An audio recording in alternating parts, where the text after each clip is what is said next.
Assalamualaikum warahmatullahi wabarakatuh. Saya Nazira. Pada video ini saya akan membahas tentang statika struktur.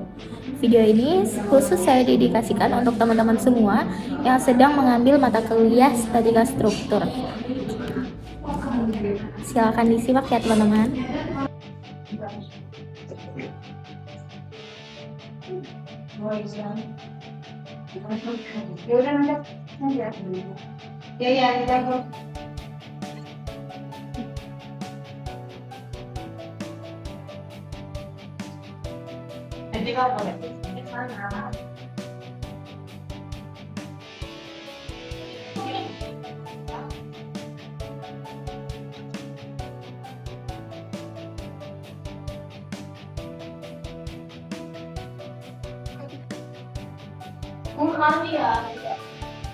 Oke. Oke, teman-teman, kita memasuki bagian ketiga dari pembahasan statika struktur. Nah, pada bagian ketiga ini kita akan sedikit banyak membahas tentang momen, teman-teman. Tapi bukan momen dalam hidup atau momen dengan si doi ya, teman-teman. Masih cringe banget. Nah, momen yang kita maksud itu adalah sebagai berikut. Jadi kita pendahuluan dulu ya teman-teman. Di video sebelumnya kita sudah membahas tentang pengaruh-pengaruh gaya ya terhadap body. Nah, ternyata body atau struktur itu kan bisa bergerak karena atau jika dikenai oleh gaya. Tapi ternyata selain bisa menyebabkan struktur itu bergerak, ternyata si gaya juga dapat menyebabkan body atau struktur itu berputar terhadap suatu titik. Nah, titik tersebut dapat terjadi di berbagai garis, baik dia garisnya bersinggungan atau paralel terhadap garis aksinya. Nah, atau garis gaya ya teman-teman maksudnya. Nah, kecenderungan gaya untuk memutar ini yang disebut dengan momen atau dinotasikan dengan huruf M besar dari gaya. Nah, momen juga biasanya itu merujuk kepada kopel, momen kopel atau torsi. Seperti ini ya, contohnya teman-teman, ini kan body atau struktur nih, misalnya itu dikenakan gaya sebesar F, dan gaya sebesar F ini memiliki jarak dari body atau struktur sejauh D. Apabila gaya ini digerakkan ke kanan atau ke kiri, maka akan terjadi perputaran pada body atau struktur ini. Nah, inilah peristiwa yang disebut dengan momen ya teman-teman. Selanjutnya, nilai momen dari perputaran body pada garis O ke O di sini ya teman-teman.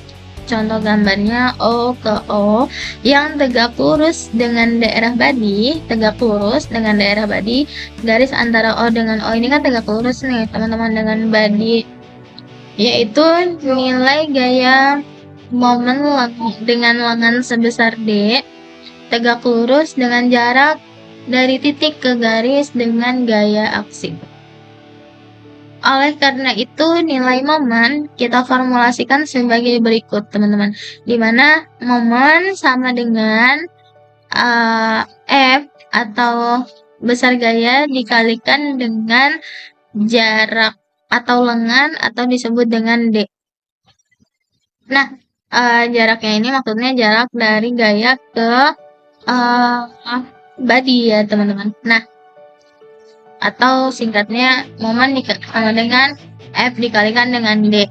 Nah, untuk arah momen dapat kita hitung dengan tanda positif dan negatif. Positif biasanya untuk arah perputaran searah jam-jam atau clockwise, dan negatif untuk arah kebalikan dengan arah jarum jam atau counterclockwise. Nah, Selanjutnya untuk teorema Varignon itu berbunyi seperti ini. Momen dari suatu gaya terhadap suatu titik sama dengan penjumlahan momen dari komponen gaya tersebut terhadap titik yang sama. Apabila terjadi momen pada suatu titik yang sama, teman-teman, maka penjumlahan komponen gaya tersebutlah itu yang oke. Apabila terjadi momen dari suatu gaya terhadap suatu titik merupakan penjumlahan momen dari komponen gaya. Intinya ya sama kayak tadi ya teman-teman, kan gaya itu merupakan kalau dipecah itu terdiri dari komponen gaya. Maka kalau komponen gaya itu kita jumlahkan menghasilkan besar gaya. Kemudian suatu gaya tersebut apabila kita cari momennya ya sama dengan momen dari penjumlahan komponen gaya. Intinya seperti itu sih teman-teman. Maka M0 sama dengan R dikalikan dengan D atau minus P kecil dikali dengan P besar ditambah Q kecil dikali dengan Q besar. Selanjutnya pada contoh 1 kita ada langsung contoh soal di sini teman-teman.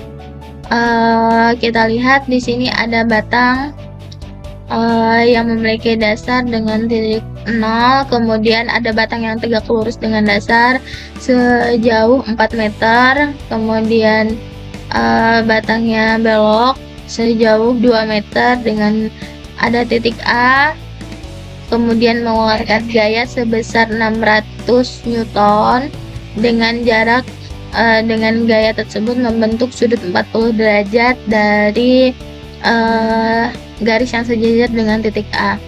Maka kita diinstruksikan untuk menentukan momen dari gaya 600N tersebut terhadap titik 0.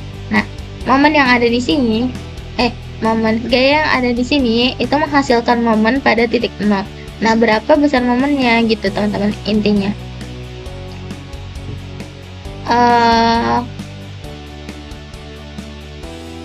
Oke, penyelesaian cara kedua, maksudnya cara pertama ya teman-teman di sini tipe.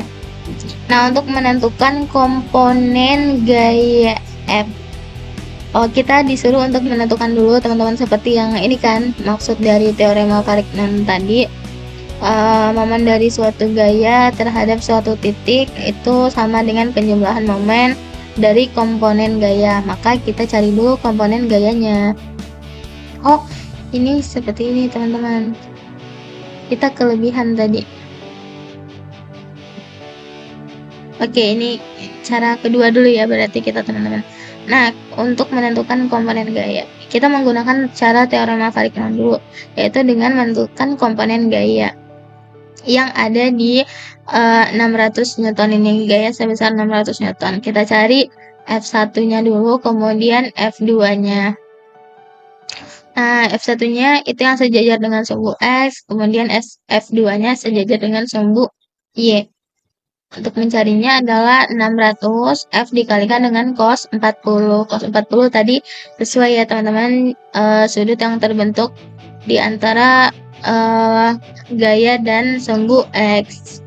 Maka didapatkan nilai F1 sama dengan 460 Newton dan F2 kita carikan lagi, itu 600 dikali dengan sin 40 derajat, maka didapat F2 sebesar 386 Newton. Nah, untuk mencari momennya tadi ya sudah ada rumusnya yang di sini teman-teman. Kalau lewat teorema Varignon, nah ini seperti ini rumusnya, minus P nih ya teman-teman.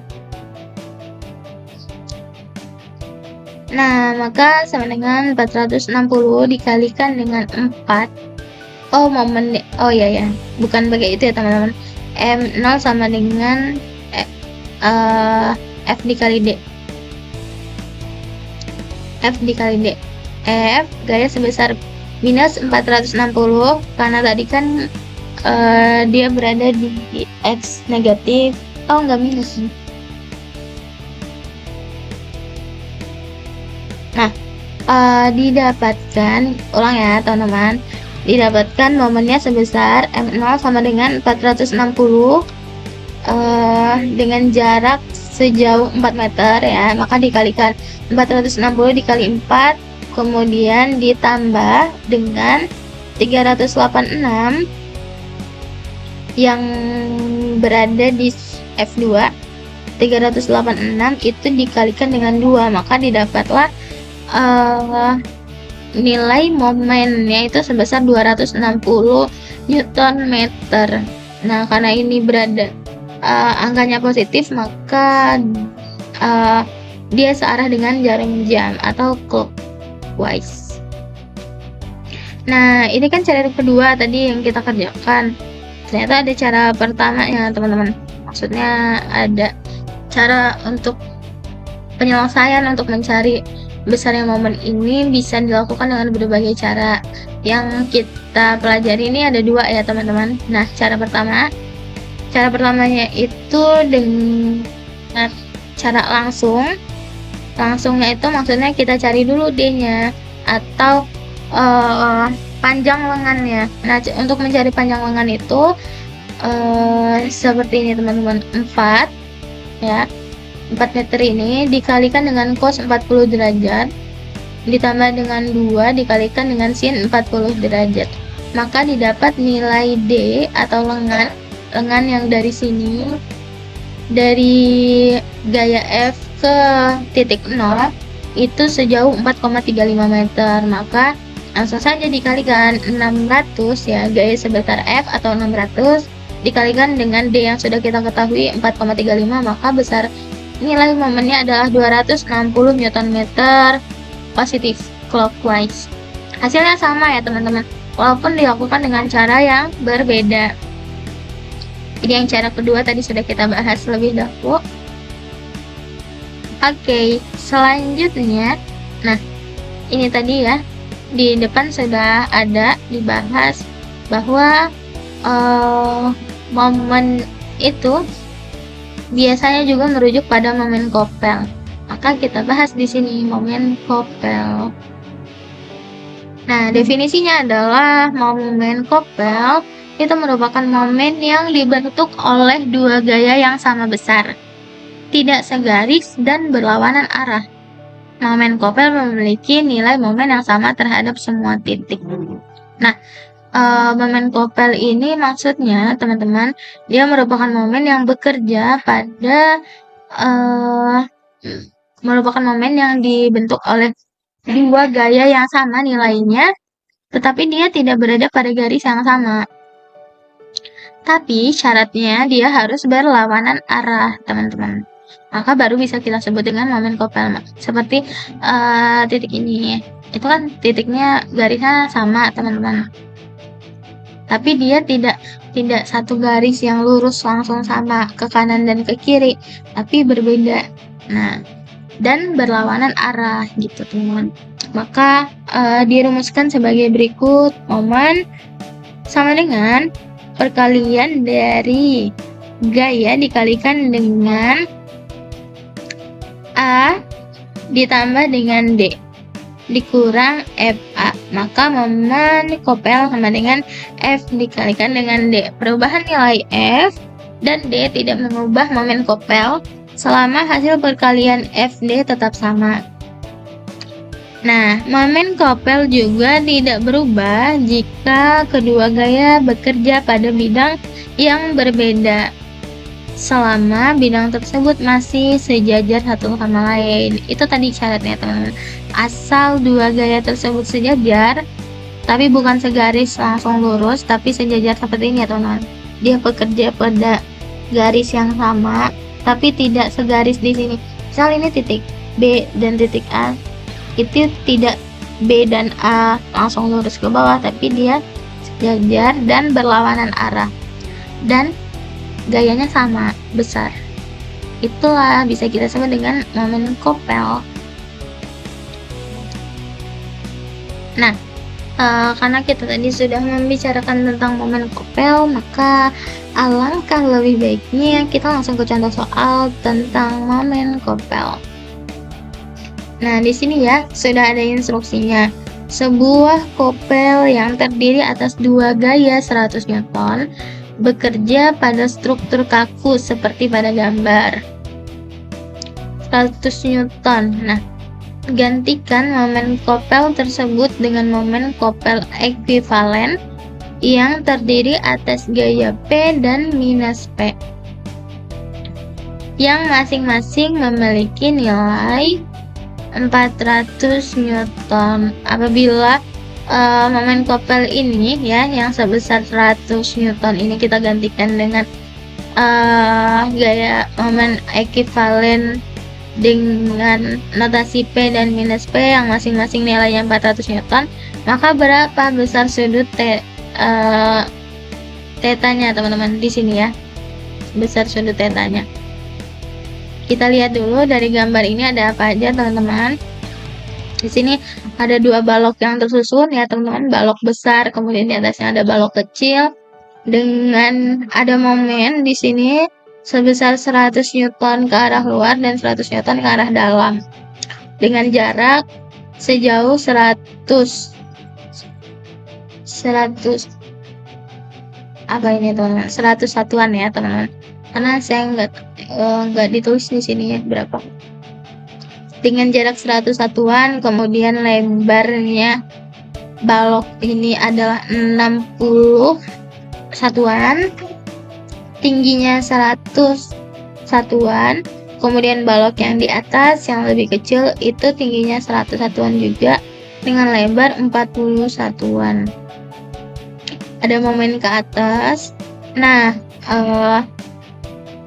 kemudian ada momen kopel ekuivalen dengan notasi P dan minus P yang masing-masing nilainya 400 Newton.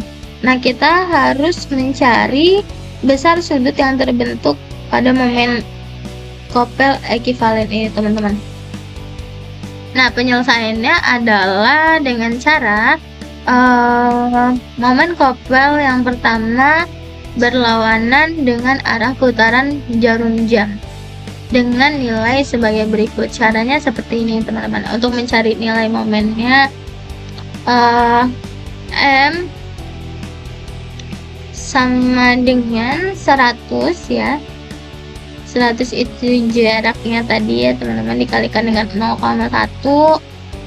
Oh bukan jarak, ini gaya ya teman-teman, gaya dikalikan dengan 0,1, maka didapat nilai momennya adalah 10 Nm. Nah, gaya P dan gaya minus P yang ada di atas sini itu menghasilkan momen kopel ekuivalen yang berlawanan dengan putaran arah jarum jam atau counterclockwise dengan nilai momen sama dengan 400 dikali dengan D. Nah, karena D-nya itu belum kita ketahui ya jaraknya, maka kita tuliskan 400 dikalikan dengan 0,04. 0,04 ini dari 40 ini dikalikan dengan cos theta.